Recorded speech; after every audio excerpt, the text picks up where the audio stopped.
Welcome back to the Deep Dive. If you're joining us today, you are what we lovingly call the learner. That's right. You're here because, you don't just want the surface level headlines. You want the underlying architecture of why things are actually happening, and you want it custom tailored to the most pressing intelligence available right now. Exactly. And today, we have a mission of truly massive scale. We are looking at a highly complex, multi-layered geopolitical crisis, and this is all drawn from a comprehensive, multi-expert panel assessment that you've shared with us. It is a massive document. It really is. So, okay, let's unpack this, because the material we are diving into today covers a monumental shift in global security. We are specifically analyzing the recent U.S. military decapitation strike on Iran's supreme leader. Right. And it's crucial to recognize right up front that this is not an isolated incident. No, not at all. It follows nearly identical operations against the state leadership in Venezuela and the head of a major Mexican cartel just in the preceding months. So we're looking at a pattern here, a completely new operational playbook. It is a profound and, frankly, an incredibly rapid sequence of events. And for you listening, our objective today is to really just cut cleanly through the noise of the 24-hour news cycle. Yeah, which is deafening right now. Exactly. We need to examine the deep historical roots of this specific conflict, critically analyze how the established rules of modern warfare are being actively rewritten, and, crucially, fundamentally understand the real-world implications for you. Because it does affect everyone. Yes, those implications are not contained to the Middle East. They are vast. They map directly onto the stability of global supply chains, the cost of your energy, and this is a big one, the sudden, highly controversial integration of artificial intelligence into national security infrastructure. Which we will definitely get into. We have to. To understand the chaos present in the immediate source material, we really have to look at the hidden historical patterns that brought us here and the unprecedented technologies that will dictate what happens next. Absolutely. And before we get into the mechanics of all this, I want to explicitly state something very important to you, the listener. Yes, please do. The intelligence assessments and the expert panels we're drawing from today, they contain some highly charged political actions and deeply conflicting viewpoints regarding the current U.S. administration, the intelligence community, and various global leaders. Very polarized views in these sources. Right. So we want to assure you that this deep dive is going to impartially report the content. We are exploring the perspectives, the military doctrines, and the geopolitical strategies exactly as they are presented in the source material. Without endorsing any particular side. Exactly. Without taking a political stance and without interjecting our own ethical judgments. We are here strictly to analyze the board, to convey the ideas, and understand the mechanics of the strategies in play. Precisely.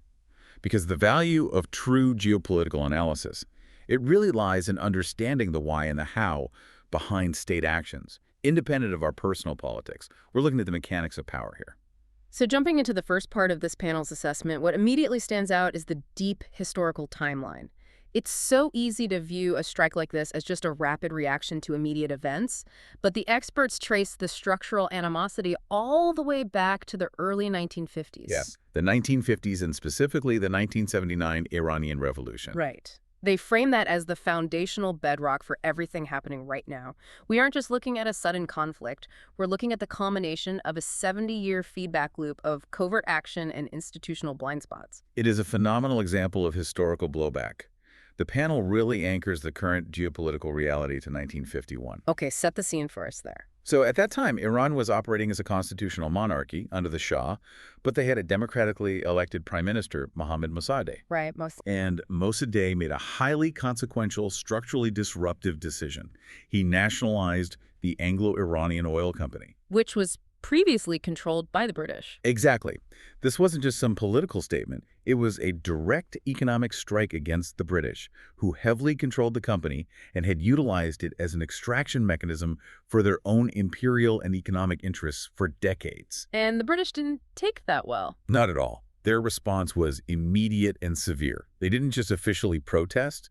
They initiated a massive global boycott of Iranian oil and blockaded the ports. They were essentially attempting to economically asphyxiate the Iranian state. And what's interesting in the sources is that initially, the U.S. actually stayed out of it. They did. The Truman administration didn't want to get dragged into what they viewed as a dying British colonial dispute. But the panel notes that the calculus completely changed when Eisenhower took office. Yes, the administration change was key. Eisenhower brings in Allen Dulles to run the CIA, and that's when we get Operation TP Ajax in 1953, run by Kermit Roosevelt on the ground. A very famous or infamous operation. Yeah, and the tradecraft used there is just fascinating because they didn't just send in a traditional military force. They engineered a domestic crisis from the inside. They manufactured a populist uprising. Right. They leveraged paid street gangs, they utilized the traditional bazaar merchants, and essentially bought a revolution to force Mossadegh out and fully consolidate absolute power back into the hands of the Shah. That's exactly the tradecraft. And if we connect this to the bigger picture, we see the immediate architectural flaws being built into the Iranian state right then and there.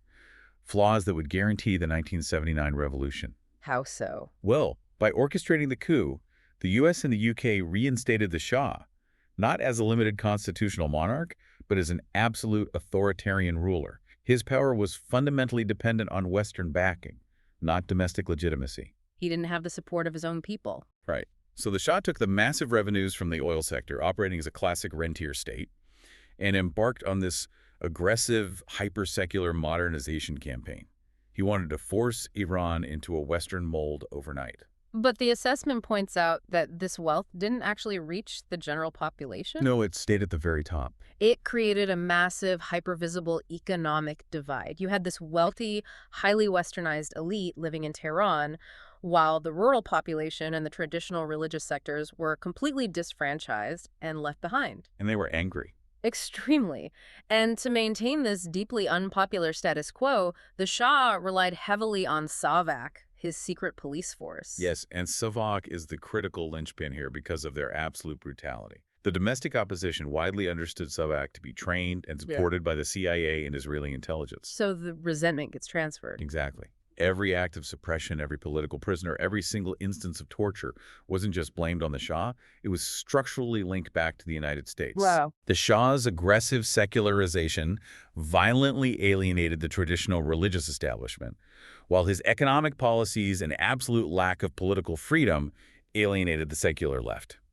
He effectively managed to anger every single demographic outside of his immediate inner circle. Which brings us to the massive intelligence failure of 1979. A historic failure. The panel spends a lot of time on this because it highlights a lethal institutional blind spot. You have Ayatollah Khomeini, who is exiled outside of Paris, essentially managing to unite a completely fractured opposition. It was brilliant politically. The panel describes his tactical genius in bridging the gap between what they called the red Marxists and the black Islamists. He created this populist umbrella where the secular left and the religious right just put aside their massive ideological differences for one singular goal. Removing the Western-backed Shah. Yes. And the U.S. intelligence apparatus completely missed it. They didn't see it coming at all. They were entirely blindsided. And the mechanics of why they missed it are crucial for understanding modern intelligence failures. What's fascinating here is the absolute rigidity of the CIA's institutional mandate at that specific time. Because it was the Cold War. The absolute peak of it. The entire U.S. intelligence apparatus was structurally wired to look for one thing and one thing only: Soviet encroachment. It's a tunnel vision. Total tunnel vision.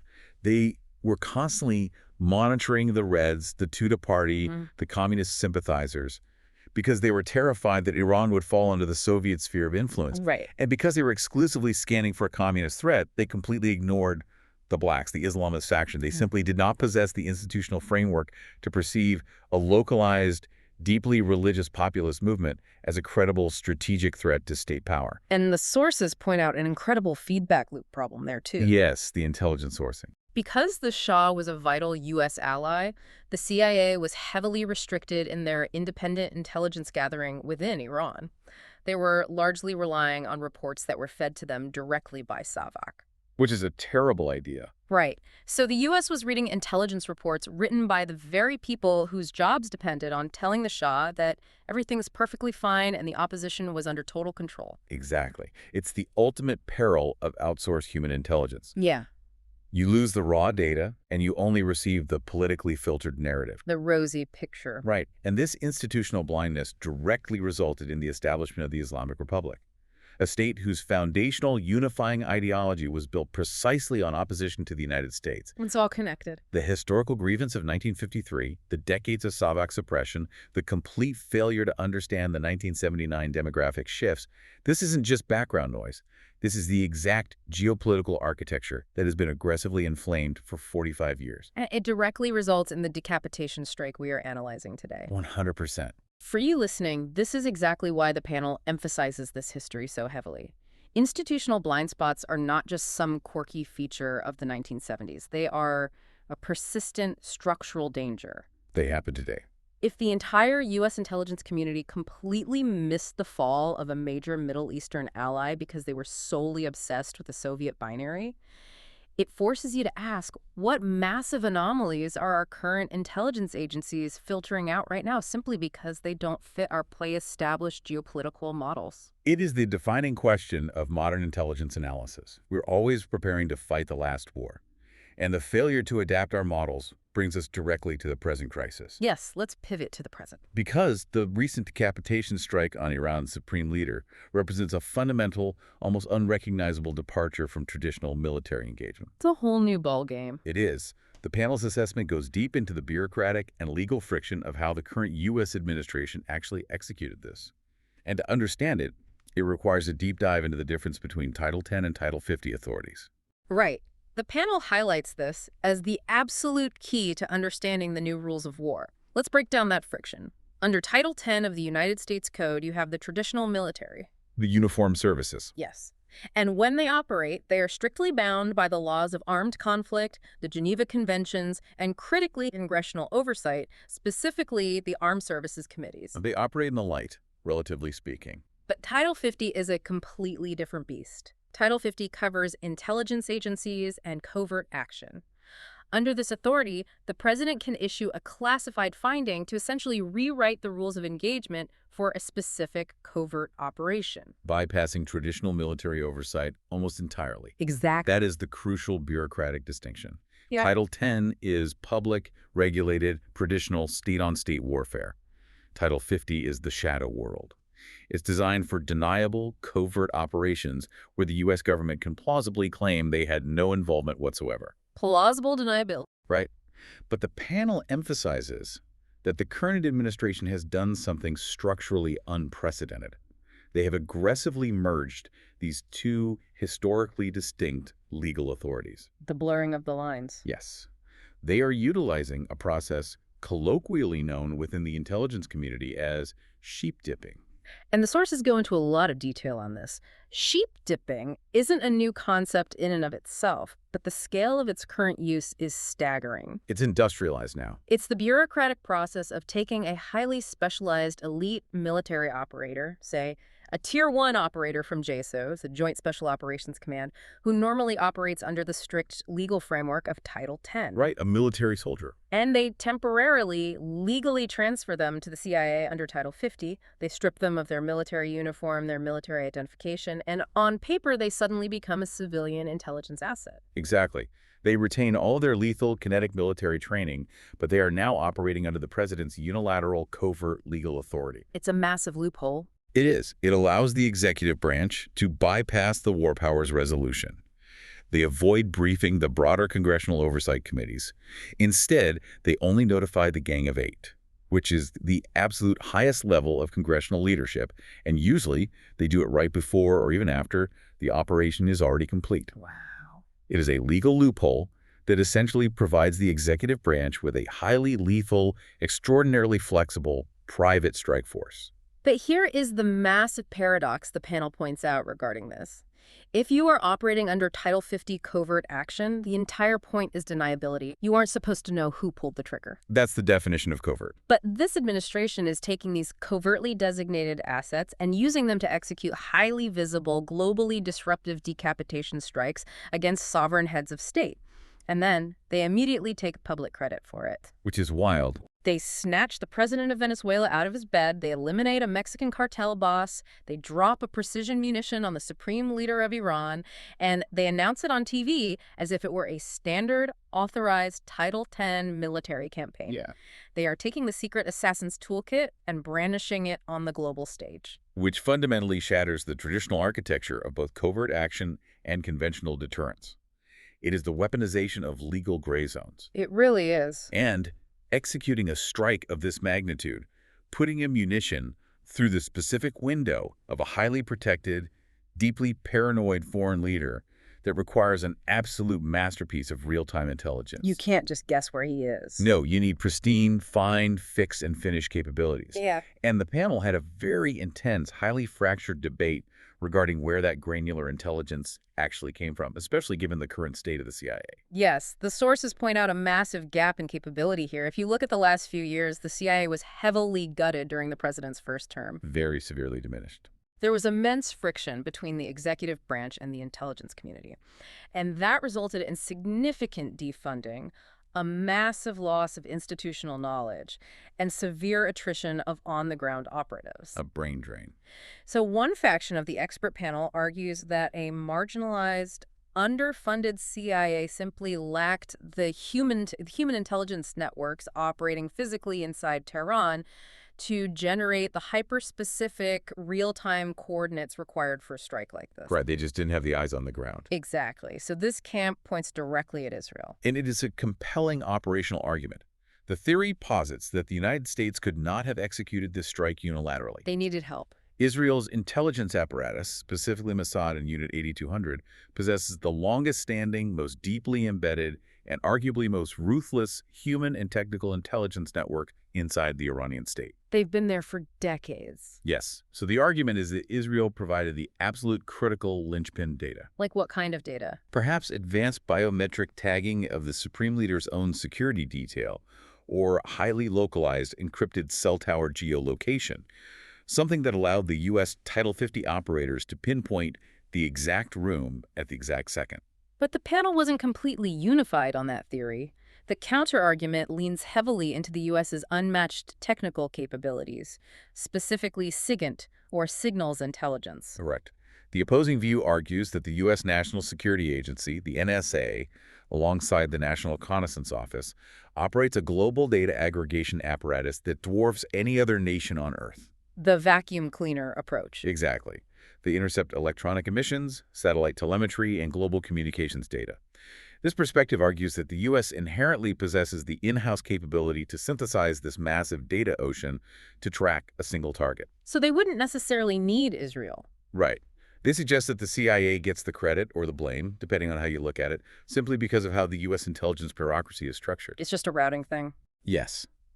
All foreign intelligence, whether it's raw NSA data or a tip from a British MI6 operative, must eventually funnel through the CIA to be packaged into the final actionable product that gets presented to the president. So it might just be bureaucratic shorthand to say the CIA did it. Exactly. But if the first faction is correct, and Israel did selectively provide the precise intelligence required to trigger this kinetic strike, that fundamentally shifts our entire understanding of who is actually driving American foreign policy. It's an incredibly dangerous dynamic.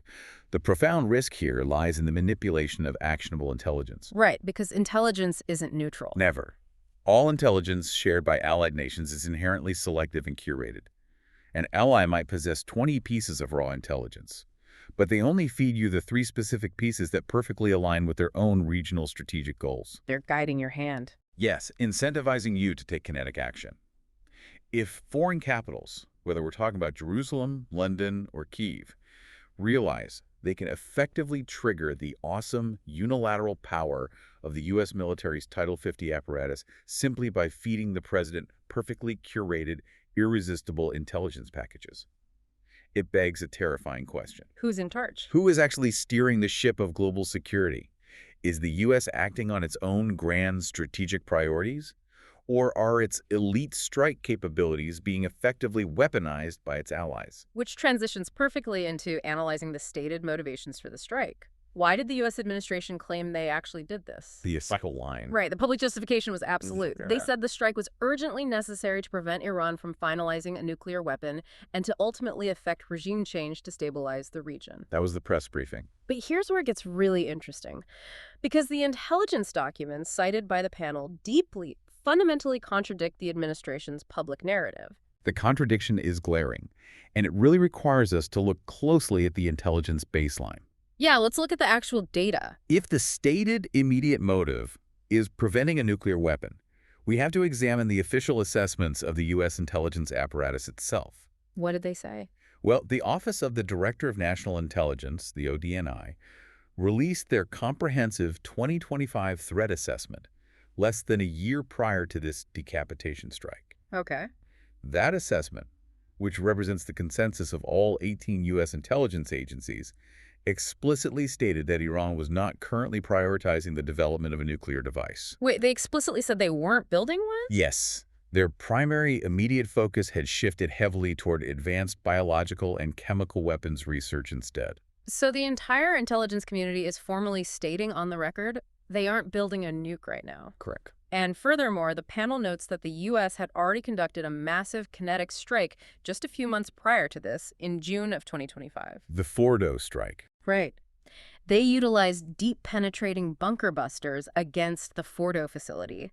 That strike effectively collapsed Iran's immediate uranium enrichment capacity anyway. They took the board away. Exactly. So you have a documented intelligence consensus stating they aren't pursuing a weapon, followed by a military strike that physically destroyed their ability to make one regardless. Right. Yet a few months later, the administration uses the imminent existential threat of a nuclear weapon as the primary legal and moral justification for assassinating the head of state. It requires massive logical gymnastics. It really does. Yeah. The panel drew immediate parallels to the intelligence environment surrounding the 2003 invasion of Iraq. WMDs all over again. Exactly. Where the imminent threat of weapons of mass destruction was aggressively utilized to justify a massive kinetic action, despite highly fractured and conflicting underlying intelligence. So if it wasn't nukes, what was it? Because the nuclear justification falls apart under scrutiny, the panel explored several fascinating, highly cynical alternative motivations. One of the theories they discussed was strictly personal and political, focusing on the sheer personality of the current president. Yes. They examined the idea of a legacy-building maneuver. The panel discussed the president's documented desire to be perceived historically as the ultimate strongman dealmaker, the solver of intractable global conflicts. Perhaps actively seeking to secure a Nobel Peace Prize through sheer force. Right. One expert on the panel bluntly categorized the motivation not as traditional party over country, but a much more modern brand over country. It's a great phrase. The hypothesis is that projecting dominant, shocking, unilateral strength globally feeds a very specific personal and political brand domestically. It's a compelling psychological reading of the executive branch. But there was another, far more strategic and systemic theory discussed. The October 7th theory. Yes.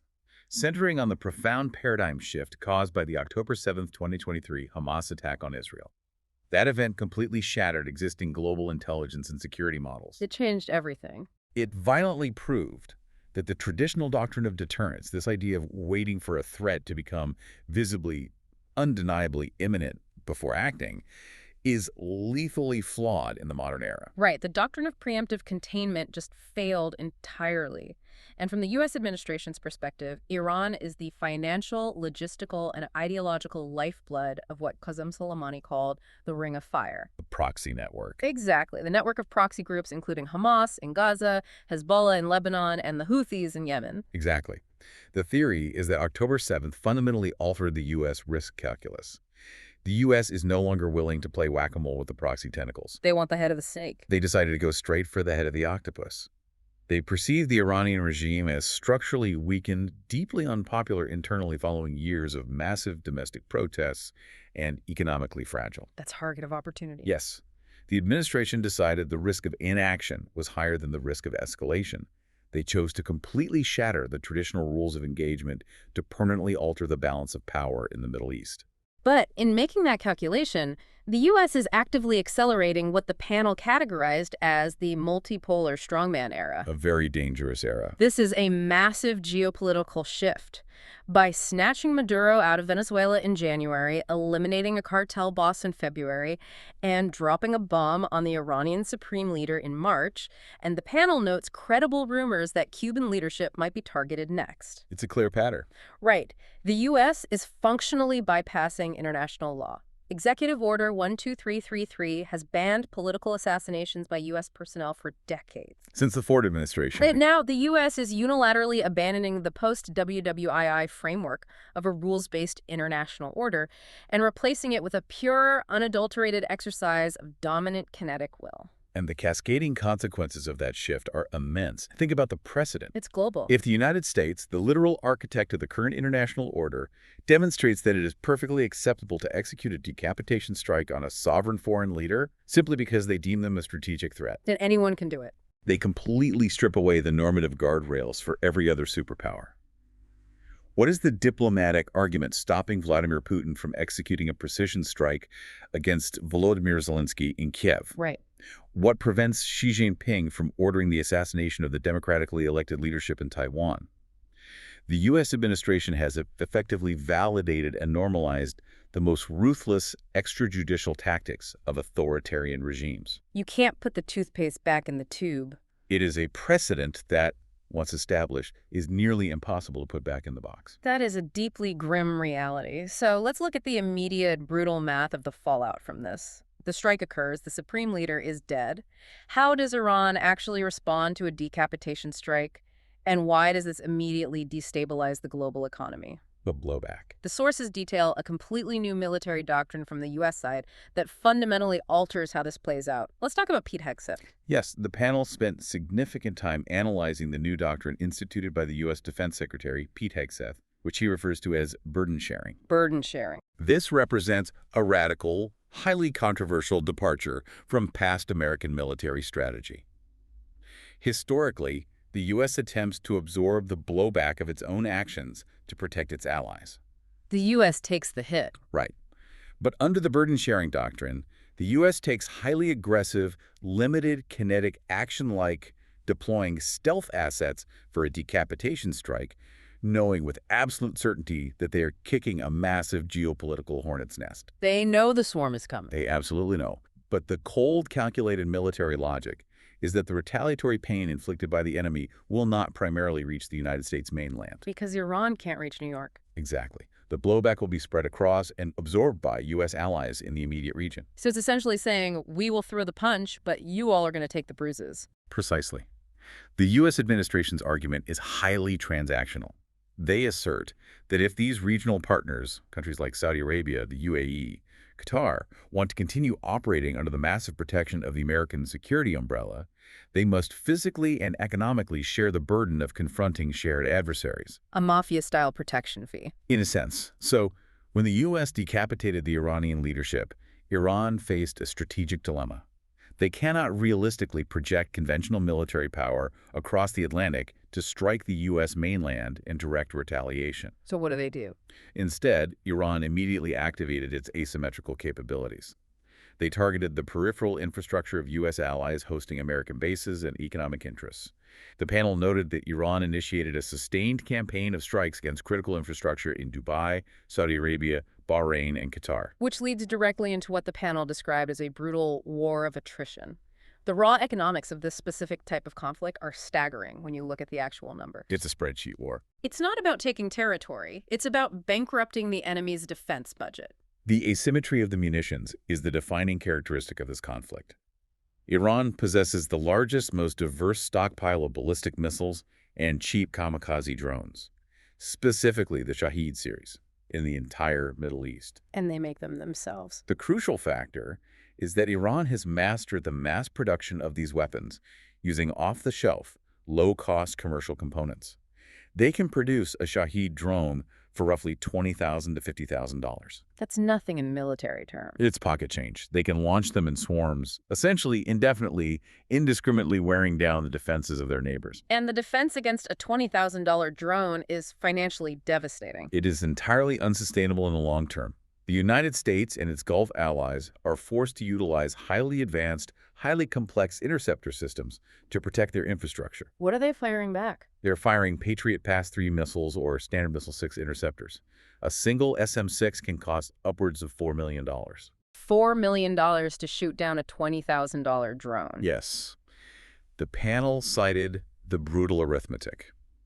The U.S. and its allies are routinely spending 100 to 200 times more to intercept a weapon than it costs the enemy to build and launch it. It's bleeding them dry. It is a grinding, mathematically exhausting conflict designed to drain the massive defense budgets of the West. I want to pause here and explicitly connect this to you, the listener. Yes, this is important. Because it is incredibly easy to hear about the unit cost of an SM-6 interceptor or the intricacies of burden-sharing doctrine and feel like this is a distant, highly abstract military problem. Just numbers on a screen. Right. But it isn't. Yeah. The economic destabilization of the Gulf directly and immediately impacts your daily life. When a swarm of $20,000 drones hits an oil facility in Saudi Arabia or forces the closure of the Dubai airport, it sends shockwaves through the global system. Immediate ripples. It spikes the insurance premiums for every cargo ship navigating the Strait of Hormuz, which instantly increases the cost of global goods. It creates massive volatility in Brent crude oil prices, which dictates the price you pay at the pump. Gas goes up overnight. Exactly. The billions of dollars the U.S. military is expending to shoot down cheap drones is capital derived directly from Western taxpayers. This distant war of attrition ripples immediately into your inflation rates, the stability of your 401k, and the fundamental economic baseline of your life. It's a vital connection to make. Modern geopolitical conflict is intimately tied to localized economics. The blowback is instantaneous and globalized. We feel it at home. We do. Which brings us to what is arguably the most futuristic and deeply concerning element discussed in the entire source material. Yes, let's pivot to this. We have been discussing the kinetic warfare of the present missiles, drones, and special forces. But the warfare that executed these recent strikes, and the warfare that will define the next decade, is inextricably intertwined with mass surveillance and advanced artificial intelligence. Yeah, the AI element of this panel assessment is completely mind-bending. It moves from geopolitics into almost science fiction territory. It really feels like it. The panel detailed a massive explosive controversy involving the Pentagon and a highly prominent AI company called Anthropic. Can you break down the mechanics of what actually happened there? Certainly. According to the detailed reports in the sources, Anthropic, which is renowned for developing highly advanced frontier AI models like Claude, signed a massive $200 million contract to provide analytical AI tools for U.S. national security agencies. A standard defense contract, essentially. Right. However, unlike traditional defense contractors, Anthropic attempted to draw a very hard, explicit ethical line in the sand. What did they demand? They demanded strict contractual stipulations, refusing to allow their AI models to be integrated into autonomous weapons systems. Meaning the AI cannot make the final decision to pull a trigger. Exactly. A human must be in the loop. And they explicitly barred the AI from being utilized for the mass biometric surveillance of American citizens. They wanted to provide data analysis, not build automated hunter-killer systems or domestic spy networks. But the Pentagon, operating in this new hyper-aggressive strongman era, clearly didn't respect those contractual boundaries. Not at all. The controversy exploded into public view when it was leaked that the U.S. military actively utilized Anthropic's AI model, Claude, during the kinetic raid to capture Venezuelan President Maduro in January. They used it in the actual raid. They used the AI to synthesize massive amounts of real-time intelligence to execute the operation. Wow. Anthropic immediately claimed this was a flagrant violation of their terms of use regarding military kinetic action. And how did the government respond? The response from the U.S. Defense Secretary was swift, deeply aggressive, and incredibly revealing of the new power dynamics. He didn't just threaten to cancel the $200 million contract, he threatened to officially brand Anthropic as a supply chain risk to the United States. Which is a death sentence for a tech company. It's fatal. If the U.S. government labels you a national security supply chain risk, you are effectively locked out of the entire Western financial and technological ecosystem. Your company is done. So the government is essentially holding a gun to the head of an AI company saying, drop your ethical safety guardrails, allow us to use this technology however we see fit, or we will destroy your corporation. I have the ultimatum. That is intense leverage, and it leads directly into a study the panel discussed that is truly chilling. This raises an important question that defense analysts have been grappling with. What actually happens when we integrate advanced AI into the military chain of command and remove human hesitation from the strategic calculus? What does the data say? The panel cited a comprehensive study conducted by researchers at King's College London. They designed complex, multivariable wargame simulations, essentially highly detailed digital recreations of Cold War-style geopolitical standoffs and crises. Digital war games. Yes.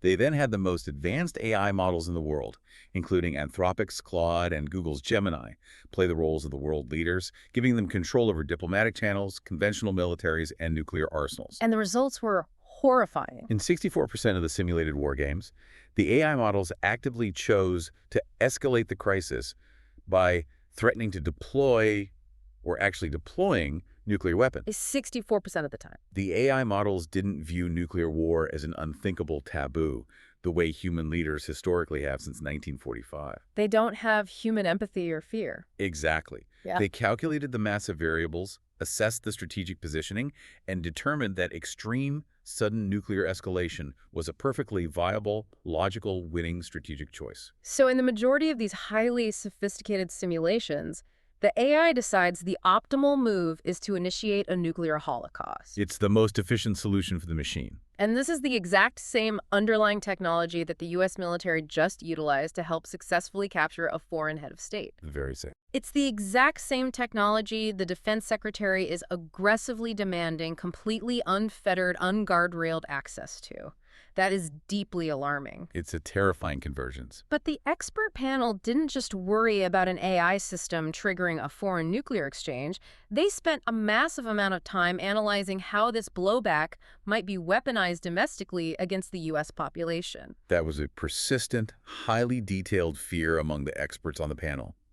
They discussed the very real potential for asymmetrical blowback from the Iran strike. Coming home to roost. For instance, what if Iranian intelligence networks successfully activated sleeper cells to conduct localized kinetic attacks within the borders of the United States? A terror attack. Right. While any such attack would be a genuine tragedy, the panel warned that specific elements within the massive U.S. security bureaucracy, specifically the Department of Homeland Security and Immigration and Customs Enforcement, IC might view the ensuing panic not just as a crisis, but as a historic opportunity. An opportunity to bypass civil liberties under the guise of an emergency. Exactly. The panel detailed how these agencies could use the sheer terror of an asymmetrical attack as the ultimate catalyst to massively, permanently expand biometric surveillance infrastructure across American cities. Never let a good crisis go to waste. It would be the justification needed to fully integrate domestic AI cracking systems, cross-referencing facial recognition, financial data, and communication logs in real time to hunt down perceived threats. Dragnet surveillance. The government would present the American public with a stark, terrifying, false dichotomy. You must choose to surrender your civil liberties and your privacy, or you will forfeit your physical security against an invisible enemy. It is the exact playbook utilized in the immediate aftermath of 9/11 with the Patriot Act, but supercharged with 2026 artificial intelligence capabilities. Exponentially more powerful. We aren't just talking about bulk collection of metadata or wiretaps anymore. We are talking about highly advanced AI systems that can proactively track, predict, and analyze the behavioral patterns of millions of citizens simultaneously. What's fascinating here and deeply concerning is that the hardware and the software architecture for this level of mass automated surveillance is already largely deployed. It's already out there. It exists in the private sector and in fragmented government databases. It just hasn't been linked up. Exactly. The critical concern of the panel is that a localized crisis manufactured by blowback from an aggressive foreign policy could be the final catalyst required to legally and politically fuse those fragmented systems into a unified, inescapable domestic surveillance apparatus. Which brings us to the ultimate problem for the listener. How do we, as citizens, even attempt to understand what is actually happening in real time? The information environment is incredibly polluted. The concept of the fog of war has existed for centuries, but the panel spent a significant amount of time detailing how modern information warfare has completely weaponized that fog. It's deliberate confusion. I want to share a highly specific, incredible anecdote from the source material that perfectly illustrates this. The bot network story. Yes. The host of the podcast the panel was appearing on mentioned that immediately after posting a relatively neutral update about the ongoing Iran conflict, their personal inbox was flooded. They received thousands of direct messages. Overnight. But they weren't from angry listeners. It was an incredibly sophisticated, highly coordinated bot network. Thousands of fake accounts sending identical, highly persuasive, emotionally manipulative messages, desperately trying to force a specific partisan narrative about the conflict. Actively begging the host to use their massive platform to legitimize one specific side of the war. You're right. That anecdote is the perfect micro-example of macro-level modern information warfare. The panel broke down the mechanics of circular reporting and the creation of algorithmic echo chambers. How does that actually work? When it comes to understanding a closed authoritarian state like Iran during a crisis, we are dealing with a total black box. Independent, verifiable, on-the-ground journalism is functionally non-existent. There are no reporters on the ground. None.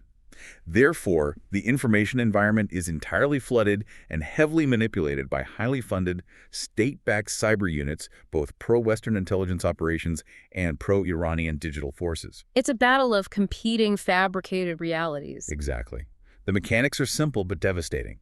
A single piece of unverified, highly inflammatory information is intentionally planted by a state actor. A spark. It immediately gets artificially amplified by thousands of bots, like the ones the podcast host experienced.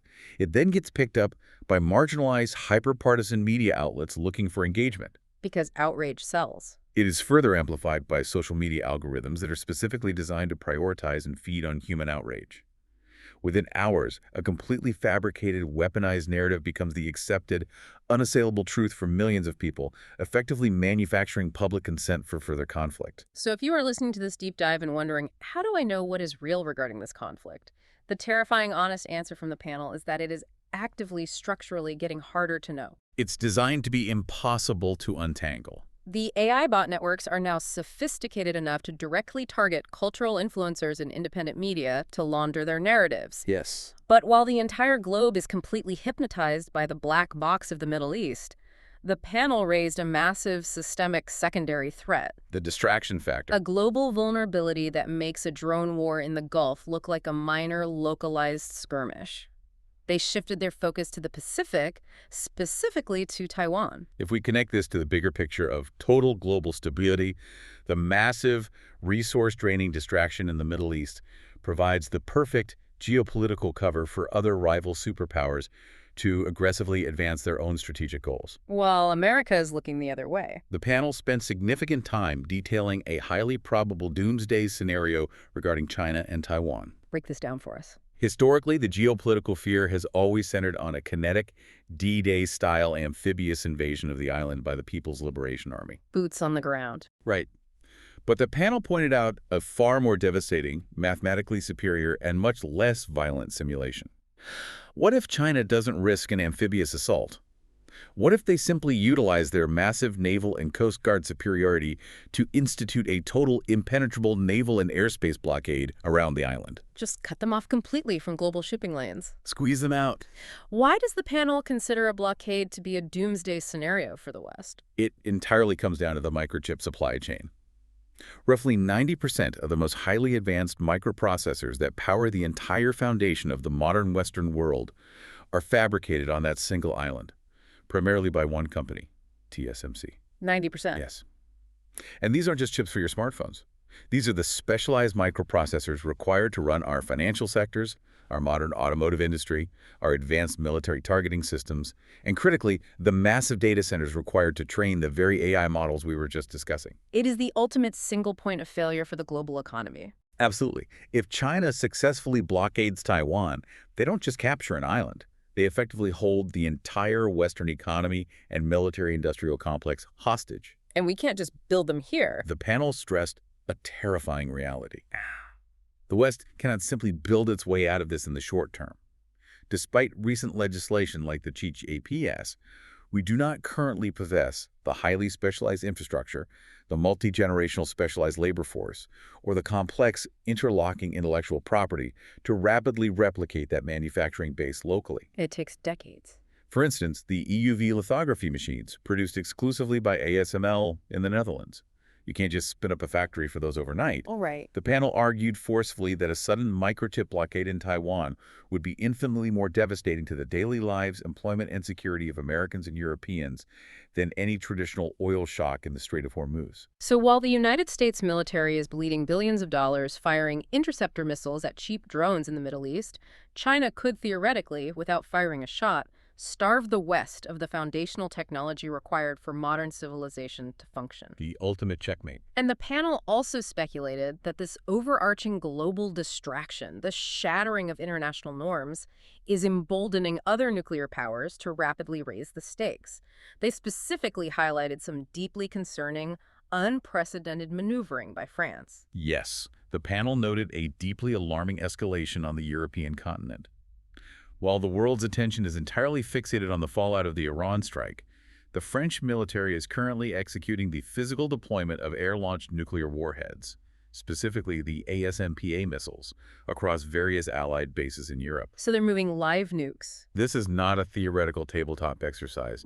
It is the physical, highly visible maneuvering of tactical nuclear weapons. Why? While this action is not a direct retaliation to the Iran strike, it is highly symptomatic of the new strongman multipolar era we analyzed earlier. The foundational baseline temperature for global nuclear risk is rising incredibly rapidly. Everyone is arming up. Nations are aggressively arming up, forward deploying catastrophic weapons, and overtly signaling their willingness to utilize them, precisely because the old rules of unipolar deterrence in international law have been thoroughly shattered by unilateral actions like the recent decapitation strikes. It is a cascading collapse of global restraint. That's exactly what it is. Okay. We have covered a truly staggering amount of geopolitical ground today. So what does this all mean for you, the listener? It's a lot to process. We started by looking deeply at the historical missteps of 1953 and the profound intelligence blind spots of 1979, proving that institutional failures have generational violent consequences. They echo through decades. We dissected the precise bureaucratic mechanics of how the current administration is aggressively merging traditional Title X military force with Title 50 covert action to execute incredibly public extrajudicial assassinations. The new playbook. We explore the terrifying rapid integration of artificial intelligence into global warfare, a reality where AI models comfortably simulate nuclear escalation and governments actively threaten tech companies to remove ethical guardrails. The sci-fi reality. And we peered into the mechanics of a future where strongman diplomacy rewrites international law, leaving our daily lives highly vulnerable to massive global economic shocks and the unprecedented expansion of domestic biometric surveillance. It is undeniably a dark, highly complex, and incredibly volatile picture. It really is. But it is absolutely vital to remember the expert panel's final, unified advice. They explicitly stated that despite the sheer scale of these forces, we are not helpless. No, we aren't. You, the listener, retain fundamental agency. You have the power to actively participate in the democratic process, to demand transparency, and enforce accountability on the bureaucracies executing these policies. Your voice matters. You have the ability to remain fiercely intellectually curious, to intentionally read across a broad, highly diverse spectrum of conflicting sources. Get out of your bubble. Most importantly, you must actively practice empathy and forcefully embrace the deep discomfort of cognitive dissonance. If you only consume geopolitical analysis that reinforces your pre-existing worldview, you are an incredibly easy, highly predictable target for the algorithmic echo chambers and automated bot networks specifically designed by state actors to manipulate your consent. Absolutely. You have to ruthlessly question everything, especially the narratives that make you feel the most comfortable. Exactly. And I want to leave you with a brand new lingering question directly inspired by the depth and the darkness of the source materials we analyzed today. If frontier AI models are already running complex wargame simulations where they casually, logically choose nuclear escalation... 54% of the time. Right. And if sophisticated social media bot networks are already successfully flooding our personal spaces to artificially manufacture our consent for global kinetic conflicts, we have to fundamentally ask, in a heavily automated, algorithmically driven wars of the very near future, will the ultimate casualty be a rogue state or a localized economy? Or will it be our fundamental collective ability to agree on what is human and what is truth? A profoundly sobering but absolutely necessary thought to end on. Thank you so much for joining us for this extensive, custom-tailored deep dive. We wish you immense clarity, rigorous critical thinking, and relentless curiosity as you navigate a very complex world. Until next time.